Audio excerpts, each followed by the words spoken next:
Hi friends, welcome to episode 124. Guess what? It is sunny and lovely out there. No, it's not really. It is absolutely chucking it down with rain. And I was keeping an eye. I'll tell you, let's get rid of this for a second. Put it on Peter's bus. I was checking the weather forecast during the week and we had a lovely day on Wednesday when of course I was at work. People wandering around in their t-shirts. It was almost like summer had arrived. Unfortunately, it all went downhill Thursday, Friday, and then today.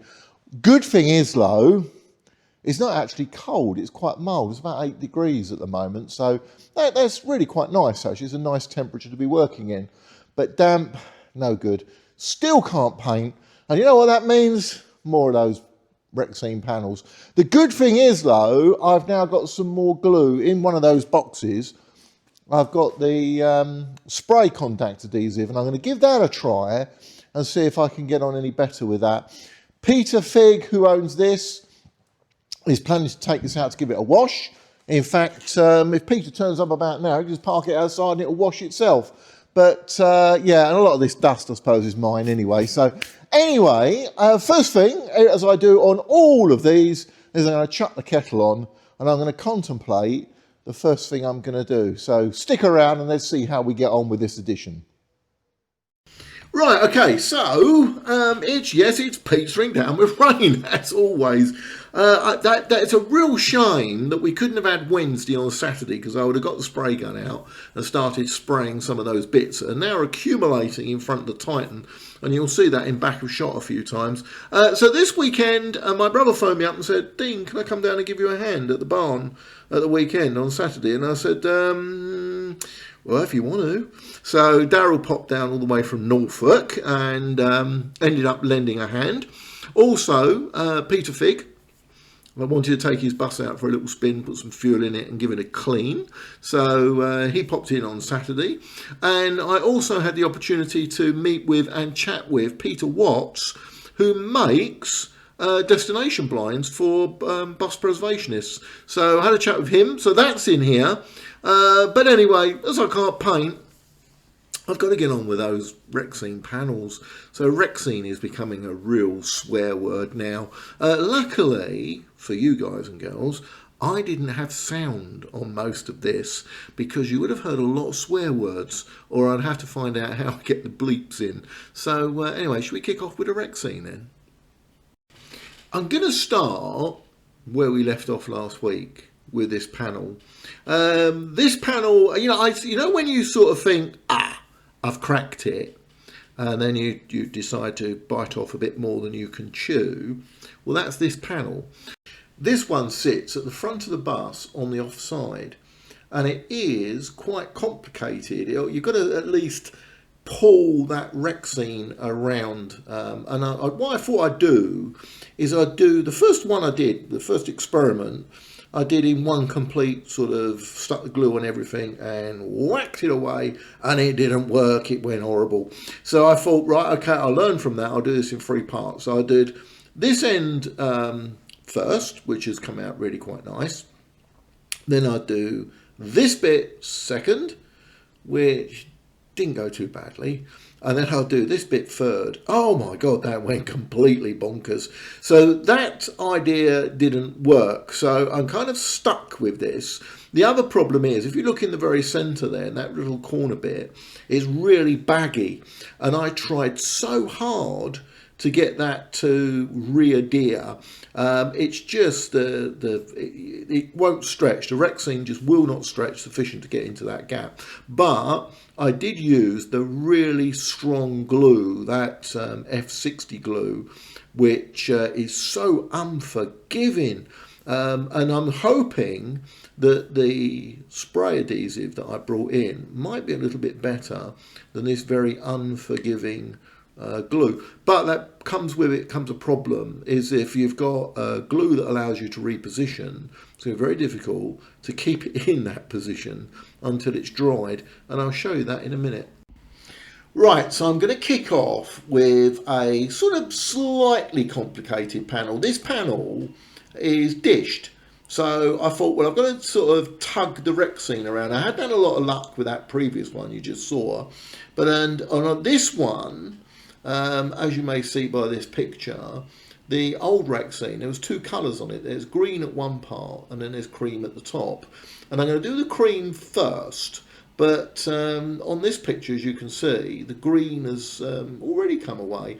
They use that kind of Copydex kind of glue on it. But I thought, being a bit sort of silly perhaps, I'll see if the F60 works better than the Copydex glue. But the problem I've got is getting it to go on nice and smooth. When I'm applying this, what's happening is it starts to congeal very quickly as it comes out of the can. But it goes on the back of that cream really well.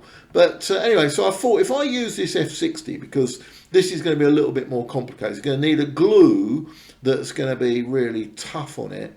But unfortunately, it has its Achilles heel, and its Achilles heel is that the moment it touches onto anything, be it the Rexine or even sometimes my fingers, it just doesn't want to let go, and what you end up with, it just comes away and it goes all lumpy and horrible. So it's not a very easy glue to work with, hence the reason why I thought about buying the spray adhesive and see if that works better. But nonetheless, I'm going to give this a try and see how we get on.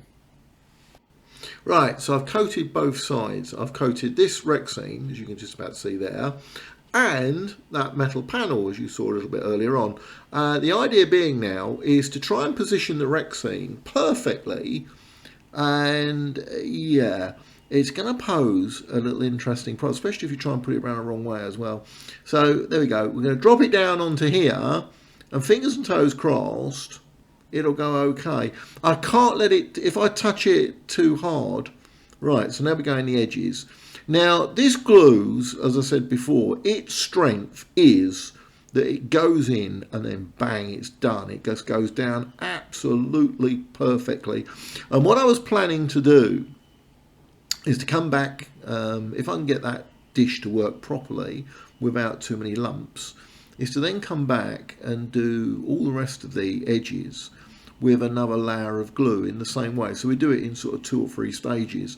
However, it wasn't going to go entirely to plan, as a result of which my brother decided to join me to lend a hand. So Daryl had brought along this old iron for some reason. I don't know why you carry an old iron with you, but anyway. So Daryl brought along this old iron and thought it'd be a good idea we'd try and actually iron it into place. So that's what we're trying. We'll try absolutely anything is worth a try. And frankly, even though when you know you've got it wrong, if you carry on with this, at least then, you know, you learn sort of by that process, and that's exactly what we're doing here. So what we tried to do was to iron it down and iron out the lumps, but they weren't going to have it. They definitely weren't going to have it. It really did look bad. So in the end, unfortunately, despite both Daryl and I working on it, I had to scrap it, sadly. So this, unfortunately, was going to become a bit of a recurring theme. Now, you might wonder, why is it that I did all this stuff upstairs years back and didn't have any of these problems, and this time round I seem to be having loads of problems and loads of wasted Rexine? Well, one, those little window cappings are actually much easier to do, as are the big brown panels. But the stuff around the staircase, which is what I got to all those years back, I really started to struggle with, and I'm probably going to have to go back and do that all again. But anyway, now I've got to spend time cleaning off all that glue, and to remove all that glue takes probably about 45 minutes. I'm using white spirit on it, so what I do is I apply a load of white spirit to it, and it actually starts to lift that glue quite nicely. And then once I've done that, obviously I've got to wash off all the white spirit, and then I'll go at it with a DA and remove any other bits and pieces. So sadly, it's a fact of life. You've got to get this stuff off. You can't leave it there because there'll be another excuse of having lumps all over the place. So yeah, what a shame. Now, I thought it would be a good idea that we try the contact adhesive and see just how we get on with that contact adhesive. But before I unleashed the spray adhesive on that panel I was just working on, I thought I'll give this stuff, there you go, a try and see how we get on. So after reading the instructions, it says you should add 3 layers on each surface. So off I go with spraying that. However, this has an Achilles heel, and that is that for some reason it doesn't like the Rexine, because what it does is if you're a little bit too heavy with this, I found it actually soaked through the Rexine and spoilt it. So although it's a great concept, if you do what I've just done and you put it on a little bit too heavy, this is what happens to it. So this is what happens. You end up, if you're not too careful, with this kind of marking. This one is probably a more obvious extreme one, but I found it elsewhere when I did it as well. This corner, for some reason, that was one of the ones I've just done. You saw I put quite a bit of adhesive on it, but this corner didn't want to go down. Maybe it hadn't dried, I don't know, maybe it was too wet, who knows. So anyway, and it went like this, and I saw other patches like this on that same bit of Rexine. So sadly, that piece of Rexine had to go in the bin. So that was it. That was attempt number 1. I think that's what they say, or at least go and put the kettle on. Or so I decided that I'm going to go inside the bus. Apologies for getting my head in the way here, because I put the camera up on the roof of the bus, up on the ceiling. So anyway, plan of action is to change my way of doing things. Now this little sheet here is one of the, you know what I use this for, I keep reusing it. So I've flipped it over because I've got glue all over it, put it down on a clean piece, and then we'll try again and see if we get this. So there's a lot less glue. Again, once again, apologies for getting my head in the way. There's a lot less glue on this, and lo and behold, with less glue on the Rexine, and the right amount of glue on that piece of metal, it actually started to work. So I was really quite pleased with this. So I've got to sort of smooth it down. I'm using these gloves, and that probably wasn't the best idea because those gloves are quite aggressive. They've got little bobbly bits in them. So in the end I had to take gloves off and then use my bare hands on them. But it actually started to work, so I was really pleased with that. So there we are. So now, having discovered that I can get it to work without getting bits of sort of brown or blue stuff seeping through, I can now have a go at doing that dished panel using spray adhesive. Right, so just to recap, this is what that panel looked like before I took that cream coloured paint off and the final remaining part of Rexine, which as you can see is coming away already. So having removed all of that, and as you well know, we tried with the other glue, which was just far too aggressive. So now Daryl and I are experimenting with the contact adhesive, and this is going a little bit better than planned, but it's going to take its time, so I'm going to have to speed this up a little bit.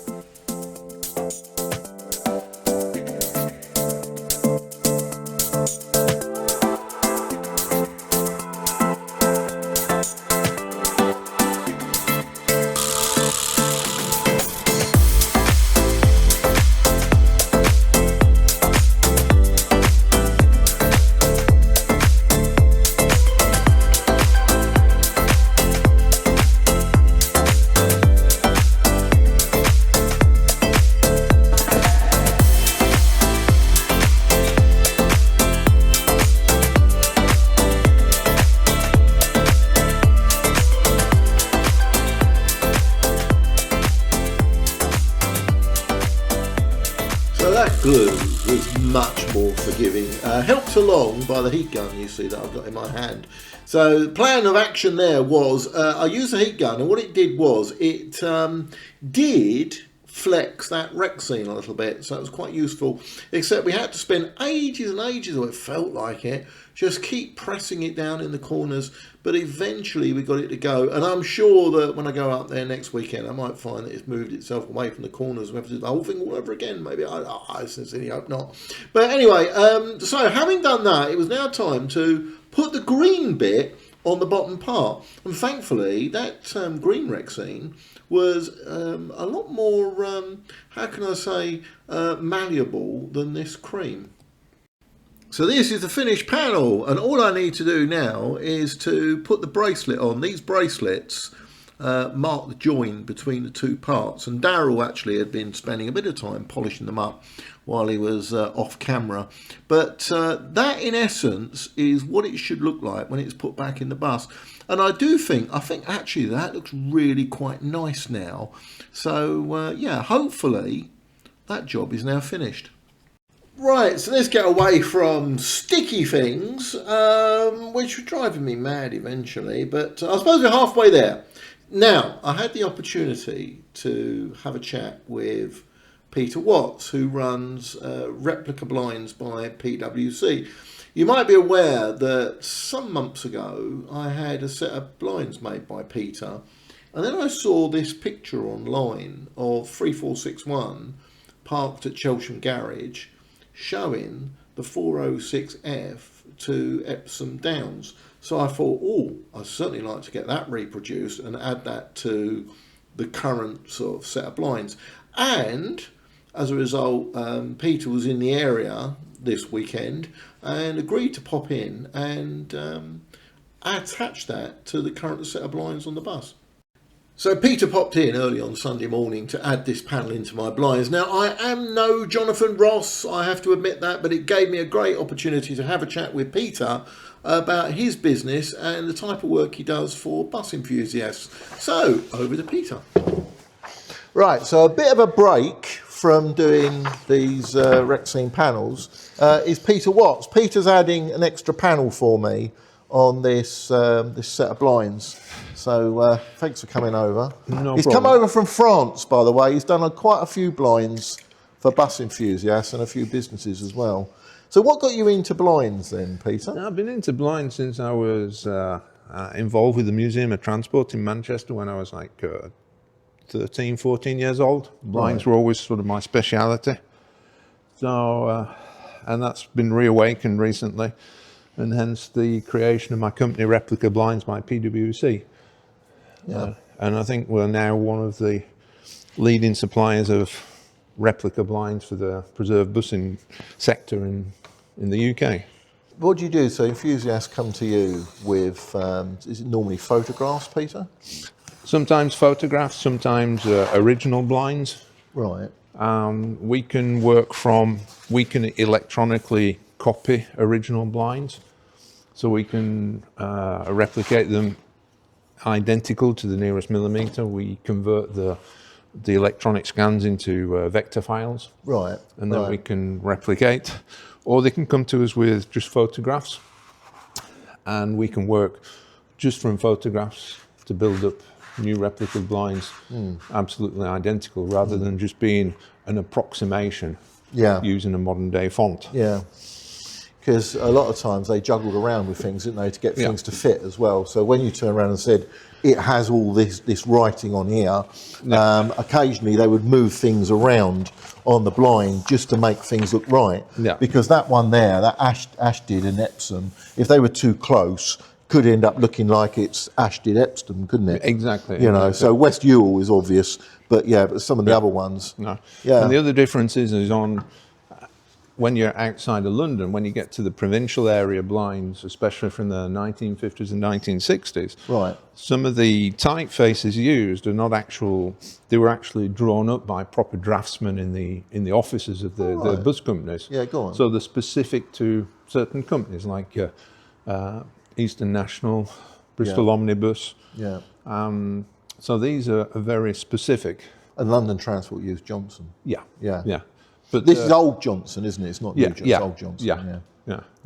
Yeah, London being London, everything is standard, but it's not really standard. Well, a couple of friends of mine, Roy Makewell, visited Chiswick when it was closing, and he got all the letter cutters.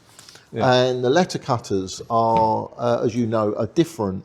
So you have different, although the font is the same, they would have condensed lettering and then sort of normal lettering. Yeah. So you could often get different fonts within the same. But when he was there, Roy Makewell got hold of the dryers and the glue and the linen, and he made me a set of blinds for one of the route masters in here. But this was all done sort of back in the 80s. It's certainly not recent. Unfortunately, Roy's not in a stage to be able to do this anymore. But I do like linen blinds that we had of years gone by, but Roy couldn't get hold of the glue. Yeah. The banknote paper I think he had, but it was the glue that started the issue. He just couldn't get the glue anymore. Well, we have a similar problem in printing blinds nowadays, in the fact that our inks, we have to make the concession to go to water-based inks rather than solvent-based inks. Oh, right, okay.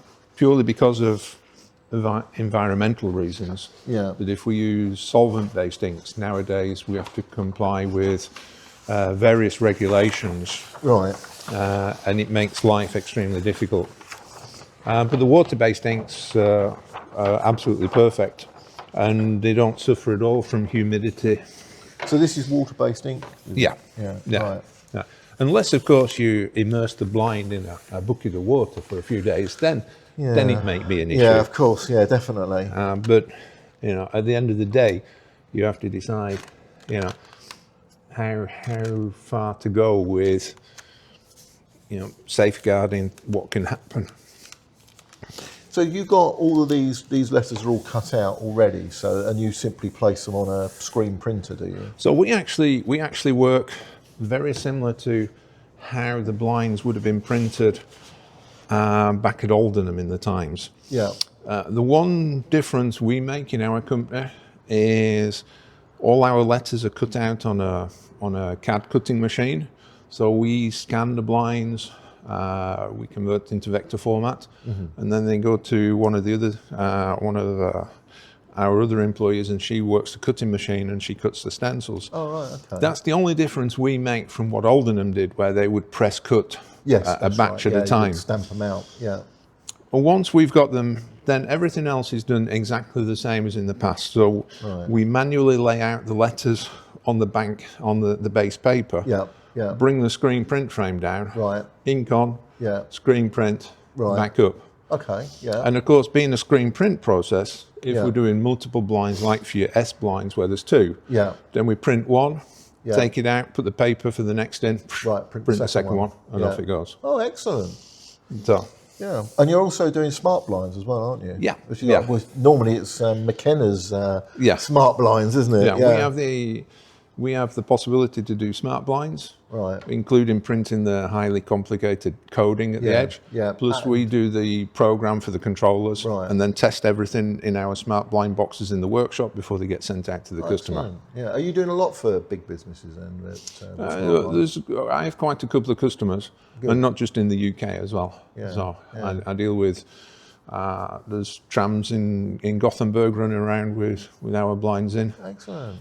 We've been doing some work for the trams in San Francisco as well. Right. So yeah, we get around quite a bit. Are they multicolour? Like this one is? Yeah, some are, but most are just normal white lettering on black backgrounds. Because I mean, obviously London, we've gone back to white now, haven't we? Because we went through the day glow sort of stage, and now we've gone back to white. That I think was Leon Daniels' idea. But are most people now going back to white on? Yeah, since the regulations changed, where providing the contrast was good enough, they can go back to white. Right. Hence the reason they put day glows in originally. There was day glow, and there was also regular yellow as well. So there was the two different types. But you can of still do day glow as well. If you we can do day glow. We can do regular yellow. Right. And we can do most of the colours. Because the blinds that were printed in with coloured sections in the past used standard screen printing inks at the time, and those standard inks are still used in the screen printing industry today. So we don't have to necessarily go to match exactly perfectly. Oh, okay. Yeah. All right, well done. Well, I'll let you get on. Okay. I'm getting in your way, aren't I? Yeah. Right, so a big thank you for Peter for popping in on a Sunday morning. Yes, I'm no interviewer. I know I'm rubbish, so apologies for that. But very thanks for Peter for agreeing to go on my camera and lighten things up from all those Rexine panels. So anyway, if you are interested in having blinds made, please go and have a chat with Peter. He is not hugely expensive. So, because he's an enthusiast, he knows what he's doing. So even if you was maybe a little bit shaky about, what you wanted to order up or whatever, Peter, I think, can add a little bit of flair to things, and fill in those knowledge gaps. So anyway, here is his Facebook page. He was in London this weekend for helping out with Londoner buses. So all the buses that were running around on that at the weekend were with blinds supplied by Peter. So thanks very much, Peter, for coming in. And here we are with my little pile of Rexine panels, waiting to be joined by all the green Rexine panels. So thanks very much for watching, everyone. I'm sorry that we're stuck on blooming Rexine panels, because they're about as boring as cutting the lawn with a pair of scissors, frankly, but it has to be done. If it's going to be done, get it right, I've got to do it. So there we are. So thanks very much for watching, everyone, and as usual, YouTube will recommend something perhaps a little bit more interesting than this old drivel. Cheers, see you next time. Cheers, bye.